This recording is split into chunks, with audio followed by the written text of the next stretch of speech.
Bueno, buenas tardes a todas y a todos, bienvenidas y bienvenidos a una tarde más de Agosto Clandestino. Una doble presentación un tanto curiosa, porque me acompaña aquí Adrián, que es el experto en la obra de una de las autoras que nos acompaña, en concreto de Nati Pérez Lanes, que hasta donde yo sé es prima suya, y que nos va a presentar Atmósferas increíbles en acuarela, este libro. Y Amalia García Fuertes, que a pesar de ser una, voy a decir vieja conocida, pero no quiero decir viejo, quiero decir una habitual del festival desde hace muchos años también, publica esta vez su primer libro, que es Todavía no somos piedras, que se edita en Cimarrón, una editorial de Gamonal, nada menos. A ver, vendrá cargado, supongo, y ahora hablaremos de él. Entonces, nos le voy a dar la palabra a Adrián para que nos hable un poquito de Nati y... empiezo yo. Venga, pues empiezo yo. Empiezo con Amalia. Amalia es burgalesa, no voy a decir el año porque no hace falta, y pareja de otro poeta habitual del festival, esta vez sí local, que es Conrado Santamaría. Ha publicado La plaqueta La fragilidad del trino y, junto precisamente a Conrado, Ya no bebo más agua de tu tinaja, que presentaron el otro día, si estuvisteis alguno, en la presentación de Las hojas del baobab riojanas, junto a sus editores Gemma Estudillo y Huberto Estabile en El Odisea. Además leyeron a dos voces una cosa estupenda. Y este es tu primer libro, sin embargo, lo que digo, una carrera cuajada, mucha presencia en festivales y un compromiso político muy claro, ¿no? Puedes hablar, lo que es el micro, ¿sabes? Bueno, pues sí, es verdad que había publicado poemas así en varias antologías y he participado bastantes veces por ahí en Edita, en Voces del Extremo, pero hasta ahora pues tampoco había sentido como la necesidad de poner esos poemas en un libro y decir ya tengo un libro. Un poco también pues por empeño de Conrado, que sí que me animaba mucho a hacerlo, y entonces bueno, pues este año ya por fin me decidí y bueno, pues ha salido Todavía somos piedras. También ha influido mucho el amigo que tenemos en Burgos, que es Enrique Sadornil, que es el que ha maquetado el poemario, y la verdad que me parece que ha quedado impresionante como lo ha hecho con las ilustraciones. Después Ediciones Cimarrón es una editorial pequeña de allí de Gamonal, que también pues se han esmerado muchísimo en sacar el libro pues muy bonito. El libro está dividido en tres partes, Sí. y la última ya es un diálogo, ¿no? Que es un libro muy cargado de muchas voces, de muchos homenajes, de muchas referencias, que transitas todo el rato, primero en una dirección, luego en otra, entre lo personal y lo colectivo, lo político, podríamos decir, y el final es un diálogo abierto. ¿Es para ti la poesía un diálogo? Bueno, pues sí, entre otras cosas sí que...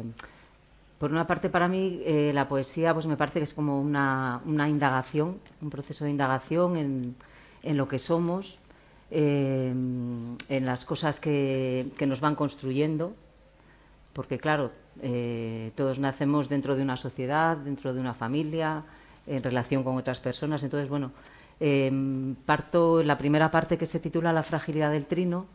Parto un poco de esa idea de las feministas de finales de los 60 que decían lo personal es político. Político no desde el punto de vista de partidos políticos, por supuesto, sino político desde el punto de vista social, que somos personas, seres dentro de una sociedad.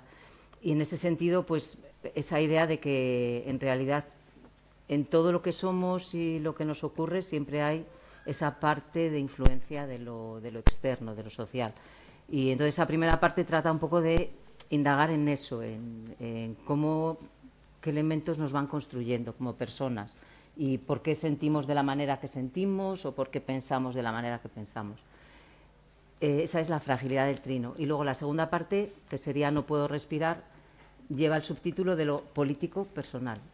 Entonces ahí lo que me interesa también es que, bueno, es importante que, en cierto modo, nos analicemos, nos deconstruyamos e intentemos mejorar lo que somos, pero, claro, si al mismo tiempo no intentamos transformar un poco la sociedad en la que estamos, pues me parece que no vamos a ningún sitio. Entonces, esa segunda parte tiene ese contenido quizá más relacionado con lo que tenemos en torno, con muchas de las injusticias que tenemos alrededor, el mundo del trabajo, la inmigración, el punto al que nos abocamos, que no sabemos ni cómo va a ser. Y luego la última, pues serían esos poemas collage que hemos hecho Conrado y yo. Hay 2, ahora hemos acabado de hacer un tercero, pero bueno, ya como el libro estaba publicado no lo hemos podido incluir. Y bueno, todo eso dentro de esa indagación y el título sería como una especie de advertencia, digamos. Todavía no somos piedras. A mí las piedras me encantan y soy un coleccionista de piedras, pero las piedras son inertes, inamovibles, están ahí, nos muestran su dureza, pero nosotros deberíamos conservar lo que nos hace humanos, que desde luego no es la insensibilidad, desde mi punto de vista, la insensibilidad, sino que debería ser, pues eso, tener una visión abierta a lo que tenemos alrededor, a los demás, y no dejar que las circunstancias que vamos viviendo pues nos hagan piedras. Y ese todavía es que creo que hay una cierta esperanza, aunque la verdad que cada vez soy un poco pesimista en eso, me parece que vamos hacia, no sé, por un camino más bien negativo. Sí, lo pregunté ayer y lo voy a repetir porque ¿se puede escribir poesía después de Gaza? Pues mira, hace poco había puesto en la última antología de Moguer, justamente incluí una cosa que llamé poesía y que era escribir poesía después de Auschwitz y mientras Gaza es un acto de barbarie, o sea, utilizando la frase de Adorno, claro. Pues es verdad que estamos asistiendo a un genocidio, que lo estamos viendo en la televisión todos los días, lo que está ocurriendo en todos los medios y seguimos ahí como dormidos, no sé, apenas haciendo casi nada, participando en alguna manifestación y poco más. Entonces, yo creo que cuesta un poco. A mí personalmente me cuesta a veces, porque, o sea, si ves lo que está ocurriendo y luego, no sé, ponerte a hablar de cómo pasa el tiempo y yo qué sé, si ahora estoy triste o ahora estoy tal, me parece como un poco, me hace sentir un poco de vergüenza ajena, pero bueno, es una sensación personal. También la poesía, por otra parte, pues también podría ser un arma cargada de futuro, como decía Gabriel Celaya. Entonces, desde ese punto de vista, pues a lo mejor sí que es bueno que escribamos y que gritemos lo que está ocurriendo. Y antes de dejarte leer, ¿cuál crees que es el poder real de la poesía, si es que tiene alguno? Bueno, pues desde un punto de vista personal, desde la persona que escribe, el poder es grande, porque bueno, te ayuda muchas veces pues hay veces que hasta se puede utilizar como una especie de terapia y te puede ayudar pues a ese diálogo contigo mismo, a salir adelante. A veces la poesía yo la veo como que es algo tan personal, o sea, que justamente cuando te pones a escribir es casi como el único momento en el que estás un poco como fuera del tiempo, fuera del trabajo, de las prisas, de muchas cosas. O sea, que en ese sentido, para la persona que escribe, creo que tiene mucho poder y es muy rico. Hacia afuera, bueno, pues también pienso que si algo que escribes le puede llegar a alguien y le despierta alguna emoción, eso ya tiene su sentido. Poder como para transformar la sociedad, pues ojalá. Lo que pasa que, claro, ahora mismo pues aquí, bueno, pues genial, mira, no he dado las gracias, pero esto cómo ha podido ser. Ni yo, y podemos dar las gracias a Santos No, Ochoa ahora, de nuevo, bueno, a todos vosotros. Espera, no, pero lo tengo que decir. Bueno, que muchas gracias a todos y a todas los que habéis venido aquí, pues en una tarde como hoy, pues a escucharnos, ¿verdad? Que, jolín, es muy de agradecer. Y muchas gracias a Enrique, a Adrián y a toda la organización de Agosto Clandestino y a la librería Santos Ochoa, que esto no lo había dicho y vaya por delante. Que nos pone café y aire acondicionado. Sí, que es muy importante y que es un espacio muy, muy, muy acogedor, la verdad. Entonces, quería decir que parece que, o sea, eso, desde el punto de vista más de uno a uno, si le llega a alguien, pues muy bien, pero también hay veces que lo vamos viendo, que a veces se organizan festivales de poesía o poesía en la calle y la gente a veces se para a escuchar y bueno, si les llega algo de eso que... Pero bueno, no sé, estaría bien que el arte en general, no solo la poesía, sino la pintura, todas estas manifestaciones artísticas tuvieran un poder más allá. Pues si te parece bien y le parece bien a Adrián, que ya lo veo en la pastilla ahí de salida, léenos algún poema y yo le paso la palabra y luego seguimos, ¿no? Un poco. No, para que hablemos todos. Bueno, pues de la primera parte, pues voy a leer un poema que se titula Cuesta tanto crecer. Parece que crecer solo crecemos en la infancia, pero que va, yo pienso que estamos creciendo toda la vida. Entonces este poema se titula así. Cuesta tanto crecer. Es cierto, mucho cuesta crecer. Envejecer es fácil. Días que se derriten como cera y acumulan el polvo que apolilla tu espalda. La costumbre te abraza como un abrigo manso y la esperanza te ciega el futuro con paraísos de pega al fondo. Eso lo hace cualquiera. Pero qué difícil crecer, asumir la fragilidad del trino, pero seguir cantando a plena voz hasta ahogar la angustia. Desterrar la fe de la infancia y cambiarla por un cuenco vacío y roto encontrado en el vertedero. Recorrer un camino pedregoso, los pies descalzos sobre los guijarros, con sus aristas cortando la piel, hasta que no puedes más y te entregas. Aquí no hay agua, solo roca. Si hubiera un poco de agua entre las rocas, podrías limpiarte las heridas, suavizar la renuncia y aceptar que no hay nada, solo roca, o seguir adelante. Pero ¿cómo enraizar en una tierra reseca entre la piedra y el escombro si está muerta del todo? Y de esta primera parte también voy a leer un poema que se titula Fotografía y que está dedicado a mi padre. Y dice así. Desde arriba pareces, con tu pelo rapado, más frágil y te siento perdido entre los días y las nubes de esa infancia extirpada tan temprano. Afligido doblar de campanas al viento, olor a leña y desazón en el adobe y en el empedrado de la calle que apenas pisan tus zapatos gastados y esas piernas tan finas, tan frías. ¿Dónde has olvidado el abrigo si es todavía invierno? En tu jersey de rombos está escrita, entre los puntos de la lana, mi orfandad, que es la tuya, ya entonces definitiva. ¿Sigo?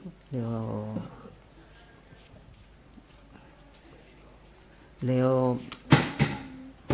Que se gane el garrote. Ya no sé qué. Vamos a ver.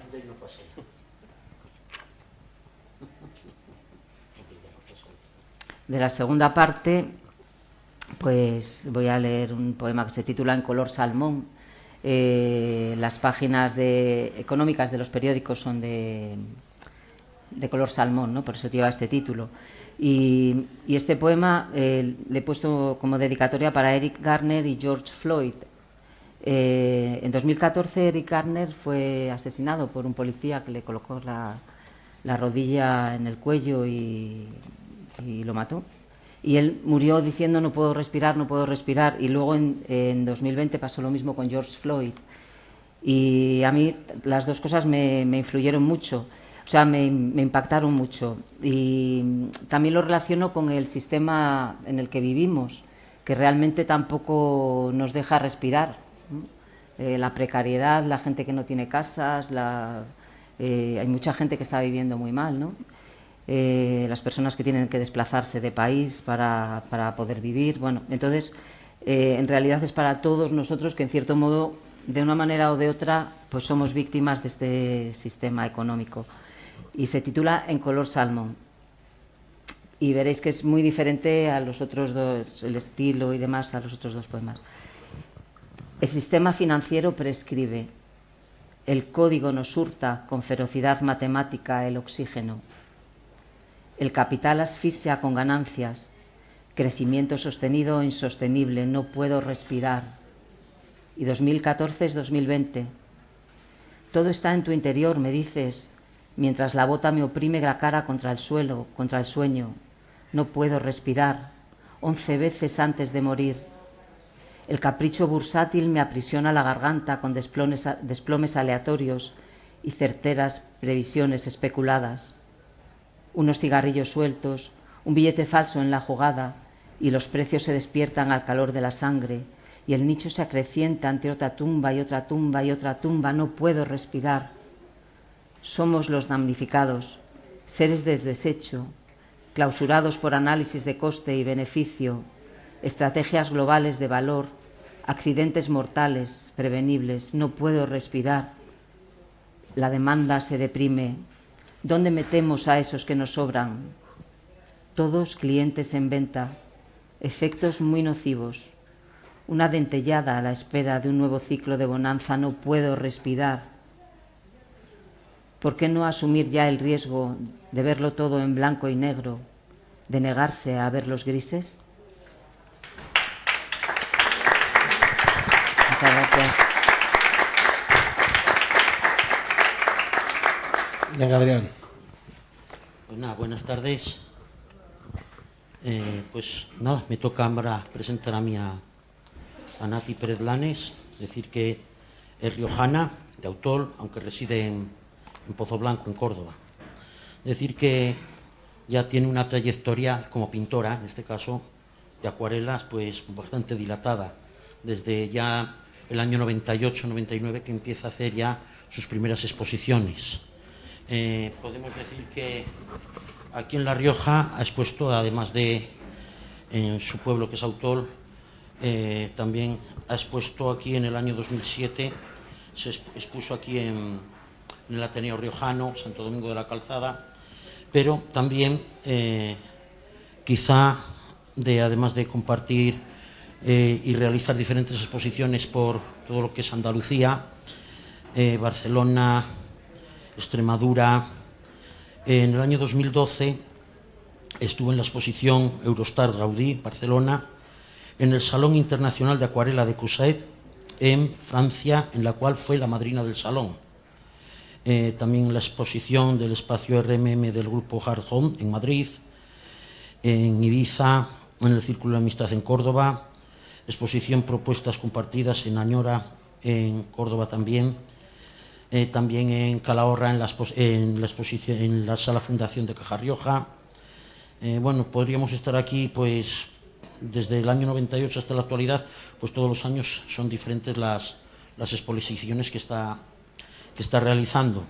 Y pues decidió, el año pasado ya me comentó pues para hacer un libro, ya que con la trayectoria tan dilatada que tiene, pues sobre lo que sería hacer un libro que en sí es una guía de enseñanza, aprendizaje, iniciación de la pintura de la acuarela. Ya tantos años como lleva exposiciones, después estuvo desde que empezó prácticamente pues rodeada de gente muy importante, como maestros de los que ha tenido, por ejemplo, Lucas Prado, Martínez Lozano, Aurora Charlo, Mustafa Ben Lamar, Castro, bueno, un largo etcétera de gente pues ya muy experta, ya consagrada en lo que es el mundo de la acuarela. Pues decidió hacer este libro en el cual pues paso a paso pues nos podemos encontrar desde cada una de las partes que va estructurando, en lo cual no deja en ningún momento nada fuera. Desde los medios inmateriales, después las técnicas útiles, las mezclas de colores, la introducción a los aditivos y texturas. Bueno, después como va explicando con cuadros cuál es la realización desde el inicio, cómo se va haciendo el desarrollo. Bueno, decir que es muy, muy interesante el libro, y a quien realmente le guste la pintura, pues es una ocasión que normalmente este libro lo suele tener siempre en los diferentes talleres que ella organiza como profesora, y también en las diferentes exposiciones. Suele tener este libro a la gente que realmente que le interesa la pintura. Pues yo os voy a decir, es un poquito breve, dice: en la pintura, como en la poesía, es fundamental utilizar la imagen. En cada palabra o en cada trazo del pincel, Rafael, Lorca también coincidieron con Salvador Dalí en esa amistad en la residencia de estudiantes, esa unión que también Buñuel era la imagen a través del cine después, pero en esta parte Rafael Alberti fue un gran admirador de lo que es la pintura también. Después, si explicamos, por ejemplo, la ejecución, el desarrollo y la finalización de una pintura, nos encontramos con esa similitud de conceptos con la construcción de un poema. Poesía y pintura hacen una conexión de imágenes, nos aportan y transmiten por diferentes sentidos esa percepción hacia la obra. La vista, en este caso, al contemplar un cuadro de diferentes ángulos, diferentes distancias, es fundamental. De la misma forma, cuando leemos un poema en un libro o en una cuartilla, o lo escuchamos leído o recitado, nos transmiten diferentes conceptos en su comprensión. Un cuadro, junto a un poema que lo defina o exprese una conexión entre ambos, es una de las formas de expresión de la belleza que más nos puede llegar a unir. En este caso, cuando estaba ahí escribiendo el libro, pues me lo comentó desde el minuto uno, pues siempre nos hemos criado juntos, desde pequeñitos, allí con la abuela y la bisabuela nos criamos juntos, y claro, pues tenemos ese enorme lazo familiar, y claro, y siempre hemos estado juntos también. Y me dijo para algún cuadro, y dije, pues mira, y no he escrito nunca, pero en este caso escribí 3 haikus para unos cuadros que están puestos ahí en el libro.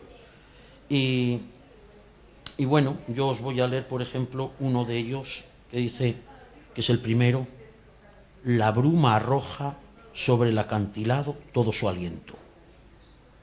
Claro, y bueno, ahí están los otros dos. No me voy a extender, ya que quien tiene que explicar el libro es ella. Tengo una serie de apuntes por si acaso se le queda algo y después quiero hacerle alguna pregunta para ponerla en algún apuro, pero bueno, aunque le voy a dar el paso a ella, y ella es quien nos tiene que explicar cómo surgió, en qué se fundamentó y todo lo que ella nos quiere expresar a través de este libro, que es sobre todo una guía muy bien escrito, muy bien desarrollado. Merece realmente la pena. Con que te paso el micrófono. Ya. Tengo micrófono. Gracias, primo. Bueno, mi primo que lo cuenta todo. Yo casi he expresado un poquito todo, casi un poquito de qué va mi libro, ¿no? En este caso. De todas formas, reiterar, como decía hace un momentito Amalia, las gracias a la librería Santos Ochoa por abrir las puertas de su casa y por este acto en un marco tan especial y tan bonito, ¿no? También me gustaría dar las gracias a Ediciones del 4 de agosto por contar con nosotros para este agosto clandestino, que es un referente cultural de nuestra tierra, y por supuesto a todos los que se han acercado esta tarde para acompañarnos en este ratito. Me hace mucha ilusión presentar el libro también aquí en mi tierra. Y el pasado día 8 fue allí en Autol, que es mi pueblo natal, y hoy nos toca aquí Logroño, que pues para mí me hacía mucha ilusión, ¿no? Porque cuando estás lejos de casa, pues siempre parece que te volver a casa, y sobre todo que me encanta compartir pues todo lo que hago, sobre todo profesionalmente con las personas que me han visto crecer, con la gente de nuestra tierra.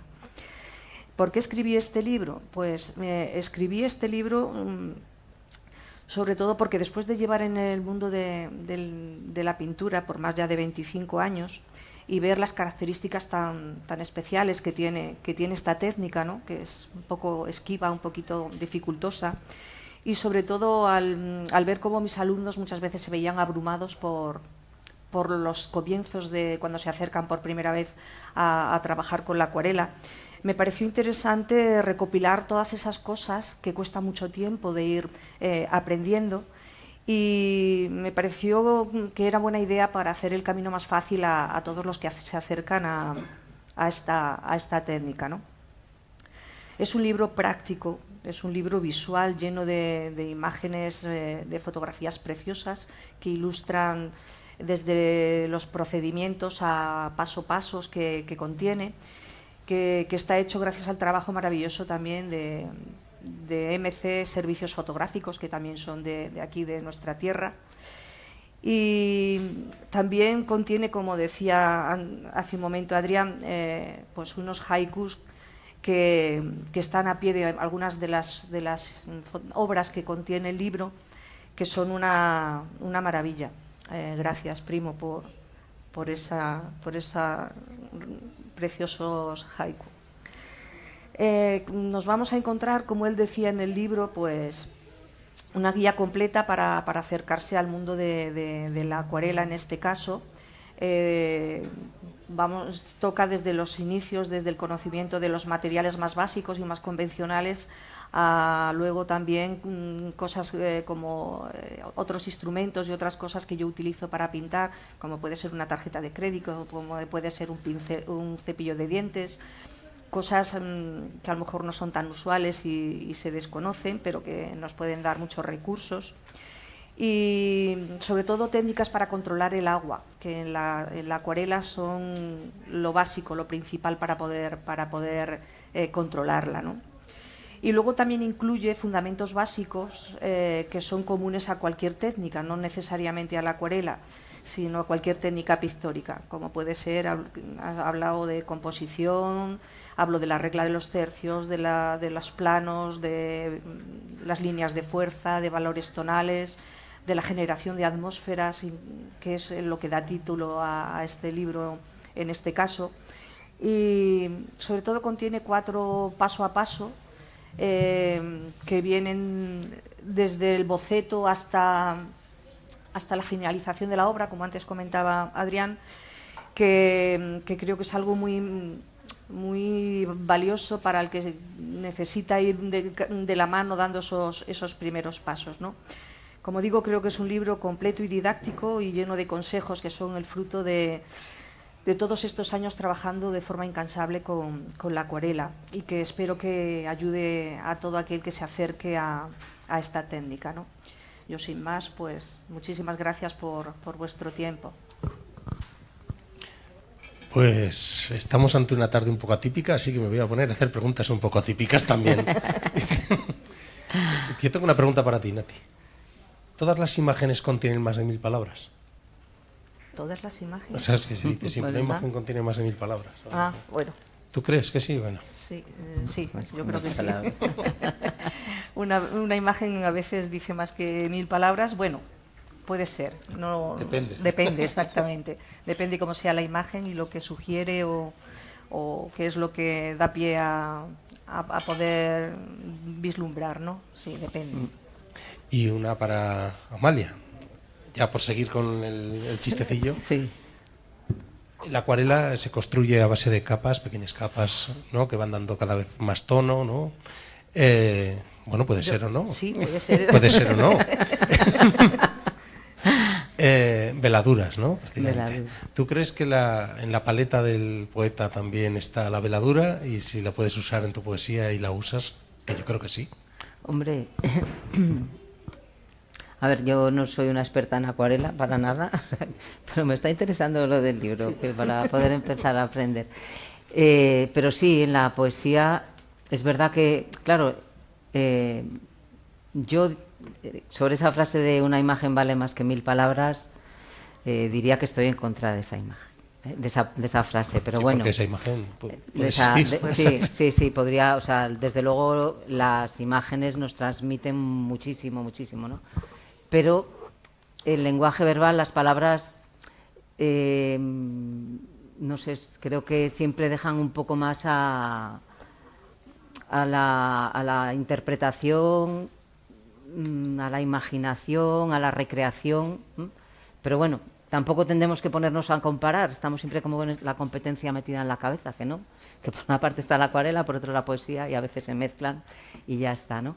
Lo de las veladuras, pues sí, diría que sí, porque muchas veces parece que estás diciendo una cosa muy directa y al mismo tiempo pues has jugado con el lenguaje de una manera que por detrás o por delante estás también transmitiendo otras cosas, ¿no? Y bueno, también ahí están recursos como la ironía y demás que también serían casi una especie de, podría considerarse como una especie de esa veladura, ¿no? Sí, sí, desde luego. Adrián, ¿se puede escribir poesía en el agua? Me está haciendo una pregunta que no sé por qué me lo hace, esta pregunta porque hace 2 años se hizo un libro de poemas sumergidos, con que creo que Enrique, esta vez te he pillado yo a ti.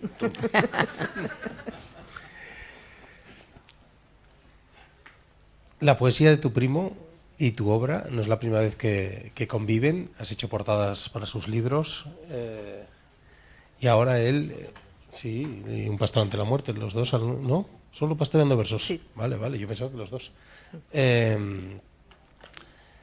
¿A ti qué te dice la poesía? Yo, a ver... ¿Cuál es tu relación con el mundo de la poesía, además de aguantar esto? Bueno, pues además de tener la suerte de contar con la poesía de mi primo, también tengo algún otro amigo que también es poeta. Y la verdad que, pues, no sé, por suerte o por desgracia, pues sí que me he tenido la fortuna de rodearme de gente que está muy cerquita también de la palabra, ¿no? Entonces, pues enriquece, siempre enriquece mucho, ¿no? No sé, también, aparte de haber escrito este libro, también yo también he hecho algún intento de poesía, ¿no? Entonces, amiga, siempre un poco... Pero eso no va a ver la luz, vaya. Lo dejamos así en el aire y ya lo veremos. Y tú, Amalia, las ilustraciones de tu libro, que claro, aquí hablamos de que en un libro de pintura se ha incluido poesía, en un libro de poesía se ha incluido ilustración, pintura. Sí. Las ilustraciones, como he dicho antes, son obra de Enrique Sadornil, que es el que ha maquetado el libro. Y entonces, claro, tendría que ser él el que hablase de ellas. Pero bueno, yo creo que de alguna manera sí que van completando un poco el conjunto del libro, más que el significado concreto de algún poema, porque además son unas imágenes, me parece que están como muy relacionadas también con esa idea de la fragilidad del trino, de la vulnerabilidad, de a veces que queremos ser tan duros y no, sin embargo tendríamos que reconocer que tenemos una parte, bueno, que es humano ser vulnerable y no pasa nada. Entonces, en ese sentido, me parece que van muy bien. Las imágenes son muy bonitas, la portada le dio color, las otras son imágenes en blanco y negro. Tienen ahí como un toque casi japonés, que también me parece... como muy minimalista. Muy minimalista, sí. La pintura es también muy importante para mí, me gusta mucho. O sea, que tú escribes con imágenes y ella pinta también con palabras. Claro, sí, la poesía es imágenes, principalmente. Pues Adrián, a no ser que tengas algo que decir, yo le voy a pedir a Amalia que lea un poquito más.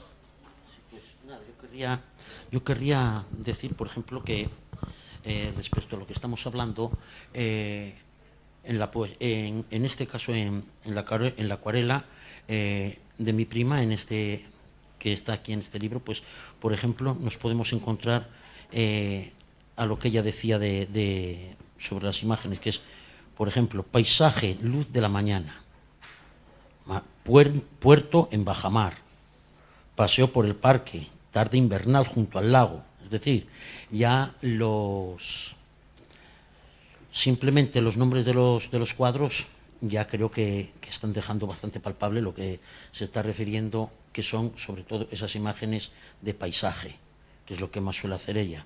Ese paisaje después con los diferentes colores que ella utiliza. Por eso es lo que comentaba antes de esa conexión que siempre podemos encontrar entre poesía y pintura. Muchas veces, en estos casos, ahí la solemos tener. no sé, por ejemplo, ¿qué recomendaría, le voy a hacer una pregunta a Nati, qué recomendaría a cualquier persona que desease iniciarse o que esté iniciada y no sepa a lo mejor qué camino debería seguir respecto a lo que es pintar como pintora? Puede ser amateur, puede ser que se lo haga unas cosas porque le gusta hacer un cuadro y tener en su casa, decir, este cuadro lo he hecho yo. ¿Qué nos podría decir o qué consejos podrías dar a cualquier persona que le guste la pintura? Bueno, yo lo que siempre animo sobre todo es que se acerquen con interés y con pasión a lo que van a iniciar, ¿no? O sea, sobre todo porque en el recorrido es donde se disfruta, en el recorrido del aprendizaje es donde van a ir encontrando esa satisfacción de ir generando y creando con sus propias manos, ¿no? Yo el consejo que les puedo dar que lo hagan con ilusión, que luego los resultados se van viendo con el trabajo y con el esfuerzo, pero que la pasión es fundamental para dar esos primeros pasos hacia lo que quieren conseguir. Ya llegarán los resultados, lo importante es disfrutar el proceso y sobre todo que no les condicionen los resultados, porque entorpece el proceso, obviamente, ¿no? Entonces, que lo afronten así, ¿no? Denos un poquito más. Vale. ¿Os parece bien? Sí. A ver. Bueno, este poema se titula La mujer de Lot y, bueno, pues imagino que recordáis bien la historia de Lot y de su mujer, ¿no? Vivían en Sodoma y Gomorra y un ángel apareció y les dijo que salieran porque iban a destruir la ciudad y que les puso como mandato Dios que no mirasen hacia atrás, ¿no? Ella miró hacia atrás y se convirtió en estatua de sal. Yo esa historia pues la aprendí de pequeña, como me imagino que todo el mundo aquí, y siempre me pareció fatal. Me parecía muy mal que porque hubiera mirado hacia atrás la dejaran ahí convertida en sal, no sé, me parecía un castigo extremo y que el otro fuera el justo y que justamente la mujer tuviera, que además ya se le quedaba como esa característica de las mujeres que son curiosas, como algo negativo, ¿no? Cuando ser curioso, querer saber, es algo muy positivo, creo yo. Entonces, bueno, yo hice mi versión, este poema, teniendo un poco en cuenta esos elementos. Y dice así: La mujer de Lot. El justo camina con aplomo. Sus pasos se acomodan precisos a las piedras del camino. No hay incertidumbre ni tropiezo posible. Le alientan y le arropan el mandato del cielo, las leyes de la historia. Ella, la curiosa, marcada por tantos siglos de renuncia, sabe que esa huida es su destrucción, siempre unos pasos por detrás, todo previsto por otros de antemano, también su condena anunciada si no se acomoda. Y ella no transige. El salitre te ciega los ojos. Nunca pintarás las cuevas. El sabor de la sal te quema los labios.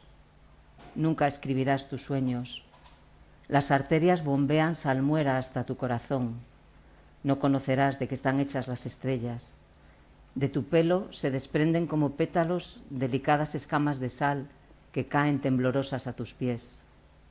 La lluvia de fuego ilumina tu sonrisa. Y, a ver, voy a leer otro. Bueno, ¿podríamos leer un trocito de la tercera parte?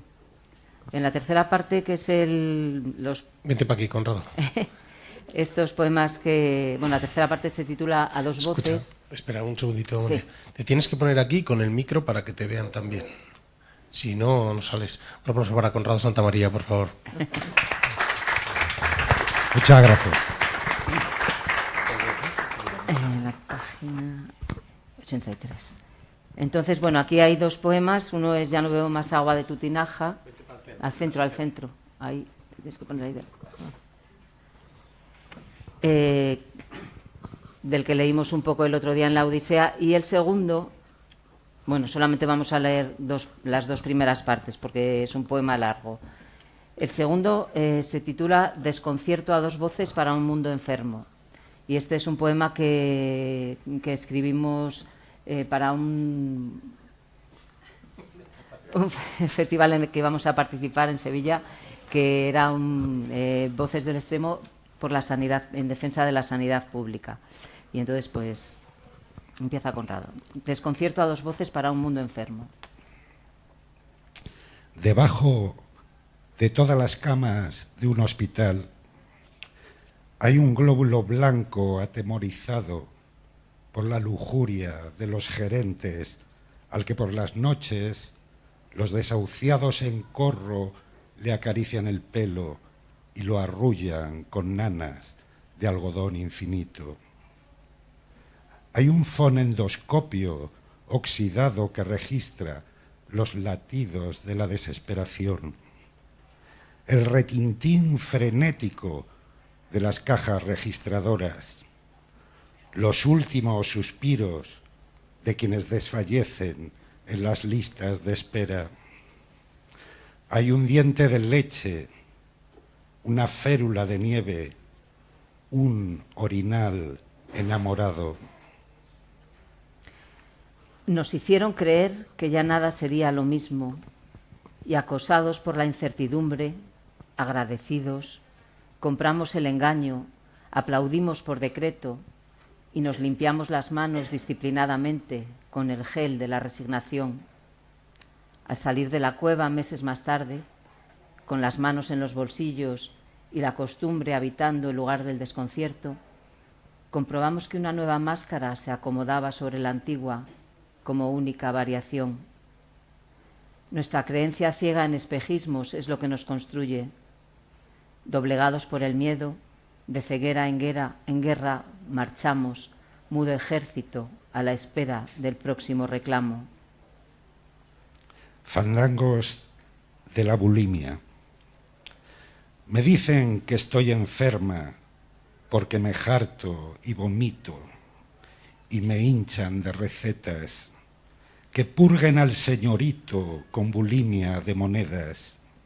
De atracón en atracón hasta que el mundo reviente, como en la viña el pulgón, cuanto más come, más diente, la lógica del valor. Bueno, así, o sea, luego continúa, pero bueno, sería una pequeña... Muchas gracias. Ay, has dicho que era de Burgos, no soy de... La verdad que tampoco me importa sí, mucho, pero... decir, sí. No, soy de León, de un Es pueblo verdad, de León. es verdad. Perdóname. Que ¿Cómo acabo sois de los de acordarme. León que no queréis ser castellanos? Perdón. Eso es un poquito así. ¿eh? Ya sí, un poquito así, sí. Un saludo para los de León, que nos estén viendo. Bueno, es una propuesta típica. Hemos tenido un libro de pintura a la vez que un libro de poemas y os tenemos aquí para que os respondan aquellas dudas que os haya podido generar. Incluso Adrián, algunas cosas puede contestar también. Yo me voy a limitar a esquivaros. ¿Queréis decir algo? Estáis encantados. ¿Qué tal? Muy bien. Encantado de oíros a las dos, cada uno en su faceta y además una pintando con palabras y la otra casi haciendo poesía con sus cuadros, al menos con este que se ve en la portada. Quería preguntarte, Nati, si para ti la técnica, ¿qué grado de importancia tiene la técnica a la hora de la pintura o también la emoción a la hora de pintar, ¿no? A la hora de transmitir eso que quieres plasmar, ¿no? ¿Qué grado le darías? Pues la verdad que la técnica es muy importante, sobre todo en la acuarela, porque si no somos capaces de controlar el agua, pues no vamos a tener nada. O sea, la acuarela es súper importante tener un mínimo de control, o sea, de técnica en este caso. Yo personalmente tengo mucho también de que me dejo llevar muchas veces pues por ese impulso que yo siento muchas veces de salirme un poco del guión, ¿no? La verdad que intento cuando estoy trabajando para mí sí lo hago, ¿no? Pero intento no hacerlo mucho, sobre todo cuando estoy dando clases y eso, porque sé que eso no es fácil de explicar, no es fácil de aterrizar para aquel que no está en ese punto, ¿no? Entonces, para mí es muy importante aprender primero la técnica para poder luego soltarse y poder poner de tu impronta, ¿no? O sea, sí, es muy importante. En este caso, para poder avanzar, sí. Gracias. Gracias. Cuando puedo tutear. Sí, claro. Cuando has hablado del Pentápolis, ¿no? Que iba Lot con su mujer, sí, y sus 2 hijos iban también, sí. Y claro, como tú has señalado que la mujer es curiosa, que le va atrás de... Yeah. Bueno, y entonces Dios, vengador, lo convierte en estatua de sal. Bien, por mirar para atrás. Pues bueno, en Israel pasa más o menos lo mismo. Allí no los convierten a los informadores, a los periodistas, no los convierten en estatua de sal, sino en cadáveres. El otro día, recientemente, otros 6 cayeron. Sí, sí. Es un poquito así. Ellos que son que son del Antiguo Testamento, ¿no? Que se quedaron ahí en el Antiguo Testamento, ¿no? Con todo el respeto por la religión de cada cual. Pero eso se me estaba ocurriendo ahora, que para que no den fe de lo que sucede, que los convierten no en estatuas de sal, sino en cadáveres. Eso Sí. querías decir nada más. Sí, no, desde luego es una tragedia lo que está ocurriendo allí con los periodistas, con los niños, están matando de hambre con las bombas y, por supuesto, claro, los periodistas es muy importante que no estén allí porque lo que no quieren es que se cuente lo que está pasando allí, que se sepa. Una barbaridad, la verdad que sí. Que además, no sé, es cierto también que no todas las personas de Israel están a favor de lo que están haciendo su gobierno y demás, pero incluso allí tienen también sus protestas, pero es impresionante. Se considera más o menos que el 97% sí, ¿Están de acuerdo, dices? Ya. más o menos. Sí, no, que yo pienso que no hay ninguna justificación. Sí, yo quería preguntar una cosa también, ya que estamos aquí. Y es que yo que soy peor lector de la Biblia que vosotras, por lo que veo, todavía no sé cuál es el pecado de Gomorra. El de Sodoma lo tengo claro. ¿Alguien me puede ayudar? Sí, yo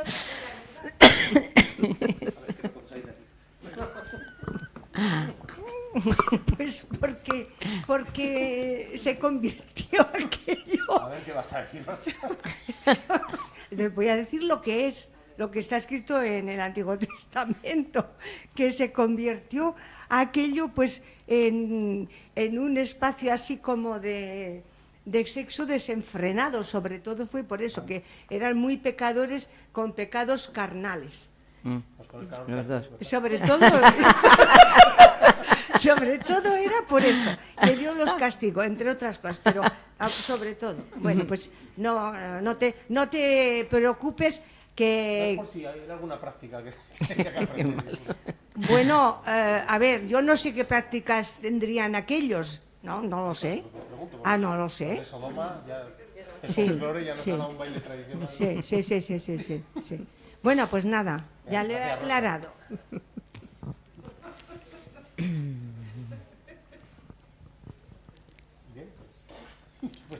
Ahora ¿Leo se estaba poniendo la charla interesante, no la vamos a cortar. ¿Puedo leer otro? Sí, claro, puedes leer lo que quieras. Te lo he recordado con... No,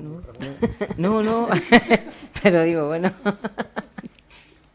antes de terminar, digo, pues me apetecía leer que es un poema que yo digo que es como un poema de amor a la humanidad, pero que a veces también, como me suele pasar, a veces me hago algunos enemigos. Entonces, pero bueno, es un poco más simpático, creo, diría yo, de lo que he leído hasta ahora, y por eso. Se titula Qué hermoso sería. Qué hermoso sería ver saltar por los aires el Santiago Bernabéu. Todas las copas del rey, las recopas, supercopas, megacopas y copones cayendo en pedazos como confeti, brillante metralla de sueños vacíos. Ya no tendrías que saludar, ya no tendrías que desayunarte el marca mojado en el café para estar a la última desde primera hora. Por fin podrías quitarte la camiseta blanca y la bufanda empapadas en petróleo y millones tan pulcros. ¿Qué sueño sería ver explotar el Santiago Bernabéu? 80.000 almohadillas volando como palomas a lomos de las nubes en busca de otros campos más verdes. Ya no tendrías que discutir en el bar a mediodía sobre la trascendencia ontológica del último fichaje, sobre la esencia de un fuera de juego o de un penalti, o sobre el ser y la nada del bar. Tantas palabras desahuciadas, tanta energía desactivada, tanta neurona ofrecida a un Dios implacable y hueco. Qué inspirador sería dinamitar el Santiago Bernabéu, esa catedral, ese templo del fútbol. El único estadio que ilumina es el que arde. No tendrías que pasar todas las tardes sujetando un botellín tras otro, con el corazón en un puño y la mirada fija en el televisor, como un pez ciego ante el cristal, con una memoria diminuta para todo, para el salario, el trabajo de esclavos, para los otros, para la vida. Cientos de horas gastadas, tanta pasión, tanto entusiasmo para nada, perdidos en un no lugar fuera del tiempo. Qué bello ver reventar después el Camp Nou y el Molinón y el Sánchez Pizjuán y el Benito Villamarín, el Wanda Metropolitano, el Sardinero, las Gaunas, el Reino de León y el San Mamés, el Sadar y el Plantío, el Riazor y el Mestalla. Qué grandioso y estimulante verlos estallar.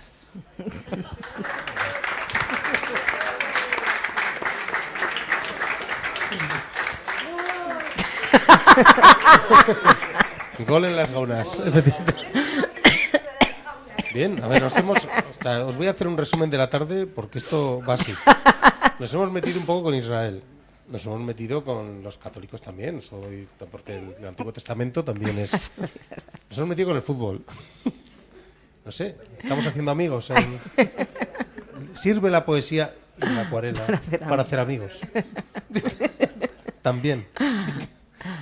Bueno, no sé si queréis decir algo después de esto o simplemente levantamos el campamento, como el que dice, no sin antes citaros mañana a las 7 de la tarde en el Instituto Riojano de la Juventud, porque tenemos una cita maravillosa con Juan F. Rivero y nuestra Sonia San Román, que lleva sin publicar un libro en La Rioja muchos años, y estamos todos deseando poder leerlo y tenerlo entre las manos. Así que nada, muchísimas gracias a las dos por estar aquí, por compartir vuestro talento. Muchísimas gracias, Adrián, por esta tarde tan divertida a tu lado como casi todas. Y ya está, gracias a todos. Muchas gracias.